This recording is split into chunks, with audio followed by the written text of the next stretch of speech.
Thanks, Martin. First of all, it's great to be here with you this morning. Thank you for having us in the program. Representing the American Chamber of Commerce of the Philippines, the business vision is that we still don't know.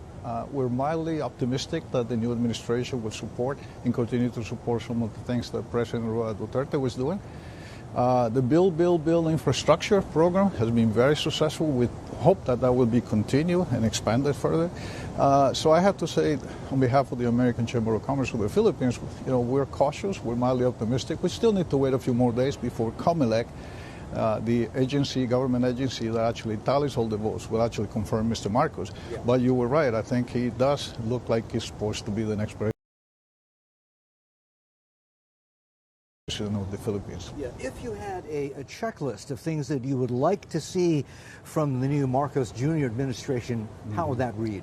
I think, first of all, as I mentioned, first, the build infrastructure. Continue that and expand it. Yeah. The Create Tax Law, that was a very important law that was passed by the government, has proven to be very effective in terms of generation of additional investment.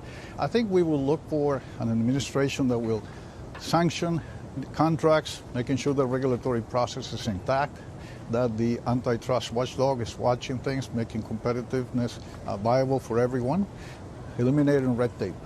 That is a key element. We're hoping that the new administration will continue with the one-stop shop, especially when it comes to permitting processes, and make it so that businesses can function and feel comfortable being here. What about governance, transparency, and clean governance? How important is that? Because there are risks and worries about crony capitalism coming back to the Philippines, and also even more corruption. Well, we've been hearing about that for quite some time. I mean, President-elect Marcos, and I can say that President-elect because it does look that way based on the votes that were tallied yesterday. Obviously, he's a new person.